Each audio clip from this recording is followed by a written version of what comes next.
Okay, so hey guys, and welcome back to another Axel 72 video, and in today's video I'm going to be giving my prediction for the Frank Sanchez versus Richard Torrez Jr. fight. And so if you are new around here and you haven't yet subscribed, please do so. Like the video if you do indeed like the video, and feel free to join the Patreon. This is a Patreon requested video, and I appreciate anybody who supported the Patreon so far, and you can request any kind of combat sporting related content yourself if you do join the Patreon, and I will try my best to get it out there for you guys. You can also use the Patreon for betting tips or to just have general advice with people in the boxing community. And yeah, let's get straight into this one.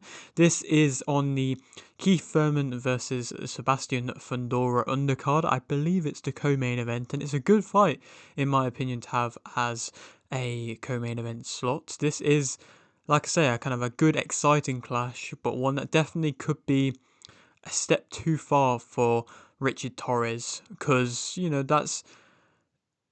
I think it could be a step too far. I mean, the fact that he was fourth choice for this fight maybe is kind of going to say something. And the fact that he hasn't fought at a stupidly kind of world high level yet, it's just, like I say, not looking the best in my opinion. But, this is his chance to really prove that it's not a step too far and that he is, capable to compete at this level. I'm surprised Top Rank have accepted this fight for Richard Torrez Jr. I mean, it's a risky fight, but if he loses this, I suppose he can go back to the, rebuild kind of section. But I suppose if he wins, he can get a big reward. But it did seem like Top Rank were kind of building them up. And I mean, especially to allow somebody like a Richard Torrez to go on to a PBC show as well, one of their kind of rivals in American kind of boxing promotions, I suppose. Like I've mentioned, it was quite surprising to see that, but I mean, Top Rank haven't really got any of their own shows at the moment. I think they're having a broadcasting issue. I don't really know what's happening with them, so they're kind of just letting their fighters go all over the place and fight, which is, it's good for the fighters. They can't just be held up their careers, but I mean, for Top Rank, it's just not really a good look for them. But like I say, this fight is a good fight. I think Sanchez has been given a somewhat fortunate opportunity to fight for a final eliminator here, especially with the IBF, as if he does win this fight, he most likely will then force Usyk to be, basically stripped to the title, because when the IBF, have a mandatory, they normally force it, and, they're very, forceful, I suppose is the only way I can really put it. And then, he definitely could make Usyk get stripped to the title. Usyk has plenty of other fights that he could go on to fight. I mean, he's talked about the Wilder one, Fury's coming back against Makhmudov. There could be a trilogy there. Wardley, of course, he's around as the other champion at the moment. There are other fights, Kabayel as well, for Usyk, so it's tough to really stake a claim for why Sanchez, if he does win this fight, or Richard Torrez Jr. deserves the opportunity to fight for a world title. In my opinion, I'm just not really too sure. But also at the same time, I mean, Sanchez, he was on a good run before the fight with Kabayel, and he's had some good wins against Ajagba in 2021. That was a good win. Bit of a couple controversial things that happened, but for the most part, it was a good win for Sanchez. I mean, Sanchez did kind of get dropped, he did get dropped. There was a jab that came through, but he kind of swung himself off balance. And we have seen that with other Sanchez fights where he's done that and just kind of swung himself off balance. But there was a jab that landed in between that as well. So that definitely should have been scored as a knockdown. And also Sanchez, when he did drop Ajagba, he then landed a big shot when Ajagba was down to one knee. And again, that's a shot which Ajagba didn't really need to take and could have had an effect, because it was a big shot that landed. So Sanchez, he had that good win against Ajagba, but it definitely could be, now 5 years later, a fight that could be remade, and it was supposed to actually be for this fight, but obviously it didn't happen. Also, he's fought Junior Farr, which was an alright fight in 2023. They're kind of his noticeable names. You look at his resume, there's not really too many big names otherwise, but like I said, the Ajagba one's good. But then, of course, he did get kind of beaten down with just brutal body shots and just a good output display by Kabayel, and that was quite brutal, to be fair, and, that really put Kabayel into the world level, and they really started to respect him a lot more then. And then, he's come back, he's fought a journeyman, but that was over a year ago, And so, is he really deserving to be the one going after, these guys and being the one leading this final eliminator push? The IBF have said to him this can be a final eliminator, but he basically has to kind of find the opponent willing to do so. And so he's got the cards in his hands and, it's in his favour. And I don't know. This is a good fight, and I don't mind seeing this as a fight. I'm quite happy to see this as a fight. But should it be a final eliminator for the IBF title? I don't really know. And also at the same time, I thought Chisora was already having a final eliminator with the Wilder fight, or already was, right there with the IBF to get a shot with through the IBF. But now I'm not too sure. So again, it's a weird one. Maybe they've pushed back on Chisora. I mean, Chisora doesn't really deserve it either, but maybe they push back on Chisora getting a Usyk shot because of the fact that he's talking so much about retirement. That wouldn't surprise me. Of course, like I mentioned, he's had some kind of real top names that he's been going after Sanchez for this fight. Like I mentioned, Ajagba was one of them for the rematch. I think that possibly might not have happened because of Ajagba now being signed with Zuffa Boxing and everything like that, them, not really caring about the IBF and things like that. Now we've seen with the Opetaya fight, like I mentioned, it could be that's why we haven't seen Ajagba versus Sanchez, in a rematch, but possibly that could still happen. I mean, Sanchez, he could maybe go on to join Zuffa at some point. It wouldn't surprise me. The Hrgovic was a name that was meant to fight Sanchez as well. I'm not too sure what happened with that, and I don't really know why Hrgovic wouldn't take that opportunity. I mean, Sanchez is a risky fight, but Hrgovic has took risky fights recently in Adelaide and Joe Joyce, and I mean, obviously he's with Queensberry, but I felt like that would have been a good shot for him to then get a world title position, and I don't know why he didn't want that.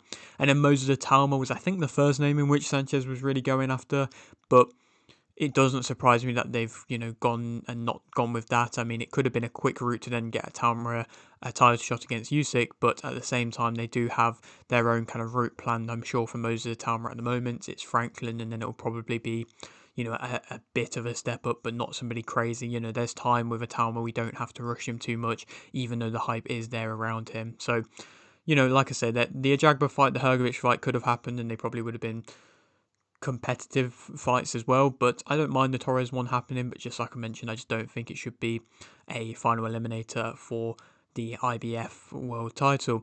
This is, of course, like I mentioned, still like a huge opportunity for Torrez Jr. coming off what was a step down in opponent last time out against Salek, which he made easy work of, knocked him out in the first round, but Salek wasn't a good fighter.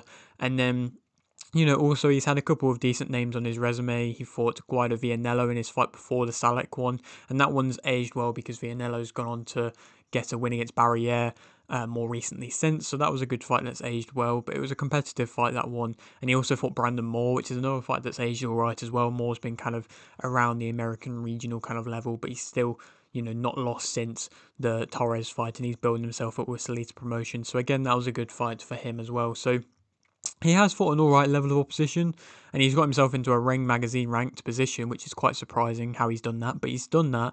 And, I don't know if he's quite ready for this step up just yet, but at the same time, we haven't seen how the loss to Kabayel has affected Sanchez, and it definitely could have. But, like I said, the fact that he was fourth choice for this fight, you definitely have to say he's fortunate to get this opportunity.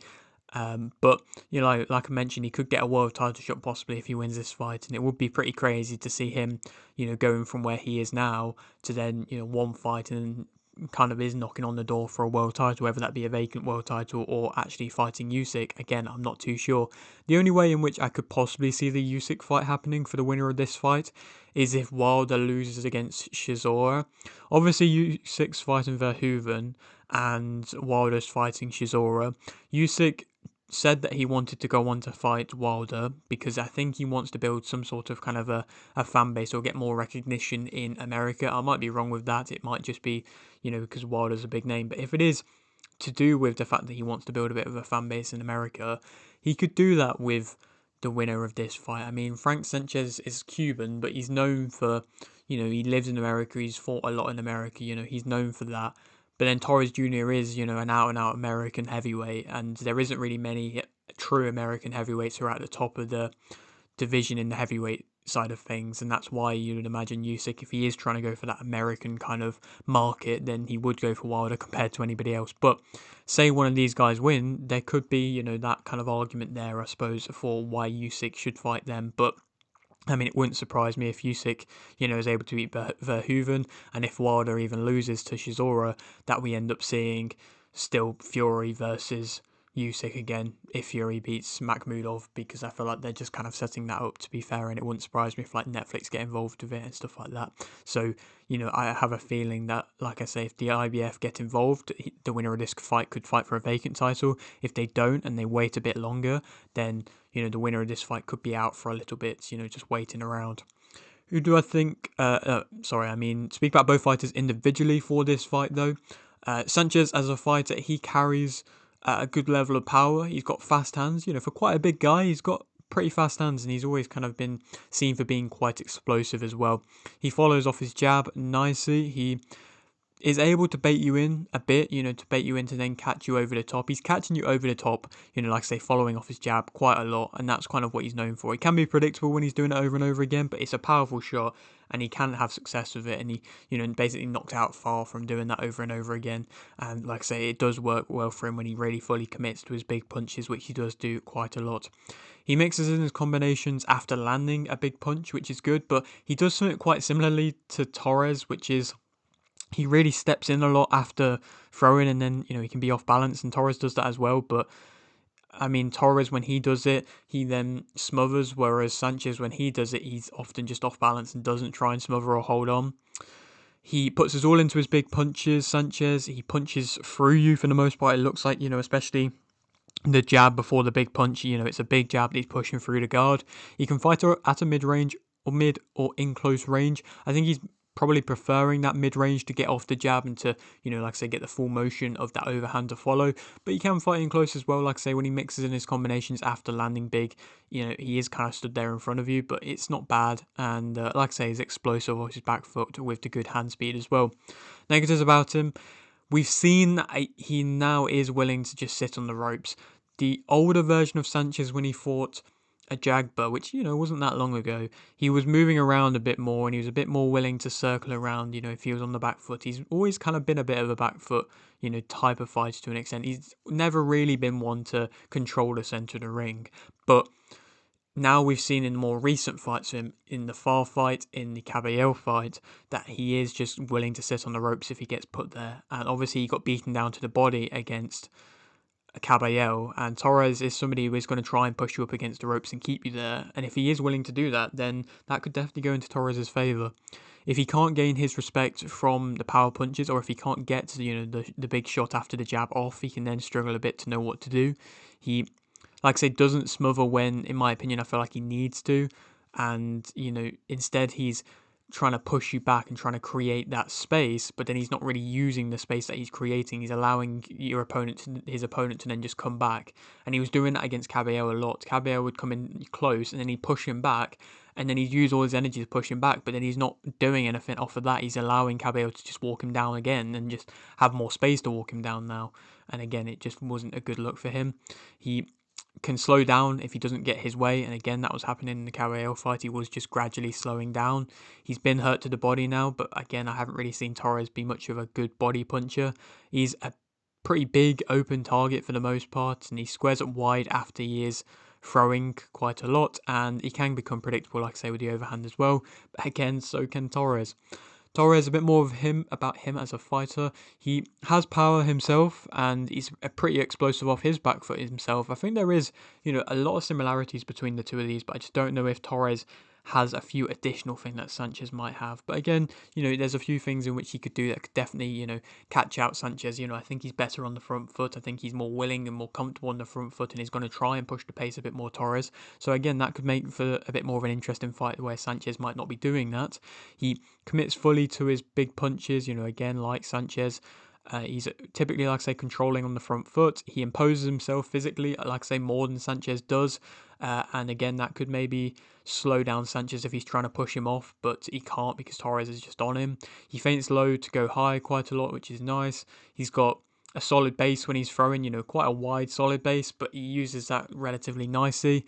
He when he swaps between kind of a big right and a big left hook, which comes as an overhand, it's quite a nice technique that he uses with it. Like I say, he commits to it well, he lands well with it, and the way that he mixes between the two, he can switch stances doing it. He doesn't do it much, but if he does do it more, it could be nice and it could be successful, but obviously you've got to be careful if you're switching. He can handle bigger opponents. We saw that with the Vianello fight. He can find the target well, when he's just catching you walking onto a little bit. He can fight at a high tempo, and he's not got awful head movement. Again, it's not anything crazy, but it's not awful head movement either. He does use it, and I think it is a little bit better than that of Sanchez is, in my opinion. Negatives about him: he steps a lot, like I say, into his punches after throwing, and then just often clinches right after throwing. He can become very predictable with the overhand. If he mixes between the two of them, then it's nice and it's not as predictable. But when he's just stepping in after throwing an overhand and doing that over and over again, it's just becoming messy. It can become very predictable, and you can get caught out doing that. He comes in with his head quite a lot as well when he is coming in, which again can lead to just problems. He can start to load up a bit as well. He doesn't really mix in as many combinations as I feel like Sanchez does. Like I say, Sanchez might step in, but then he'll mix in the combination afterwards, where I don't feel like Torrez does that as much. He isn't as good on the back foot, so if he gets put on the back foot at any point by a big Sanchez shot, I don't know how he's going to be able to deal with that. His punch variety, it isn't very good in my opinion. He headhunts quite a lot as well. We've seen Sanchez now hurt to the body, but I just don't think that we're going to see Torrez actually going to the body that much. His defensive movement, we haven't really seen much defensive movement from him. Other than the alright head movement, actual kind of lateral defensive movement, we haven't seen that much from him. And he does leave his punches in quite a lot as well, especially, if he does use the jab, he can then step in just leaving the jab in, which can really just leave a big counter there for Sanchez to land if Sanchez is able to time him, which, Sanchez hasn't got the best timing either, so, it'll be interesting to see if he can catch him at any point on the back foot. Sanchez, who do I think is going to win this fight? I think Frank Sanchez is going to be able to win via TKO in round 5 or 6. I would go with 5, and I think it's going to be a bit of an all-action type fight for as long as it lasts. I think Torrez, well, it could be an all-action fight. If Torrez comes and just smothers Sanchez, then it won't be, but I think Torrez is going to have to deal with fighting on the back foot at some point. I think Sanchez, I would like to see him mixing combinations, even if he doesn't land the big, 1-2. I would like to see him actually mixing combinations if it just gets in close. And if he can do that, I think he can catch Torrez out. And Torrez, I've seen him rocked a little bit from the Vianello shots that he took, and I think he does leave gaps to get caught. And it's all right when he's using his head movement with a a kind of solid flat-footed base, but he's not really moving his feet whilst doing that. So you can catch him whilst he's trying to move his head a bit too much. And I think Sanchez is going to hurt him. He's going to land and give him something that he's never had to experience before. And again, I think he's going to be able to knock him out. And then we can go on to fight next.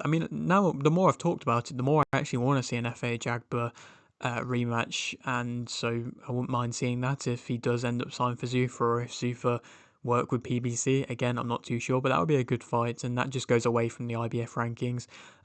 Of course, it could be a Usyk fight. You never really know what's going to happen with that at the moment, but that could happen. Like I mentioned, I've kind of given the reason as to why that could happen.